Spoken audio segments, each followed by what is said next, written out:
கர்த்தருடைய பரிசுத்த நாம் மகிமைப்படுவதாக. தேவன் இன்றைக்கு நமக்கு கொடுக்கிற ஒரு அழகான வசனம், ஆண்டவரே என் உதடுகளை திறந்தருளும், அப்போது என் வாய் உமது புகழை அறிவிக்கும். ஹல்லேலூயா.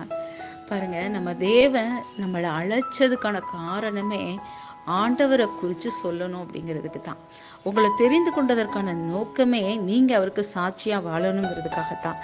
அதனால தான் இங்கே அழகா சங்கீதக்காரர் சொல்கிறாரு, ஆண்டவரே என் உதடுகள், அடைக்கப்பட்ட உதடுகளை நீங்கள் திறக்கும் போது நான் முழுவதும், என் வாய் முழுவதும் ஆண்டவரே உங்களை மாத்திரம் புகழ்றதுக்கு எங்களுக்கு நீங்கள் கிருபை செய்யுங்கன்னு சொல்லிட்டு. ஹல்லேலூயா.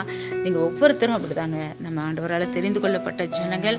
நீங்கள் வாய்களை மூடிட்டு இருக்கக்கூடாது. சுவிசேஷம் சொல்லணும், தேவனுக்குரிய பாடல்களை பாடணும், எங்கே நின்று ஆண்டவருக்கு சாட்சியாக சொல்லணும் அங்கே சொல்லணும். கண்டிப்பாக கர்த்தர் அப்படியே உங்களை ஆசீர்வதிக்க போகிறார். அவரோட புகழை நீங்கள் அறிவிப்பீங்க. ஆமென்.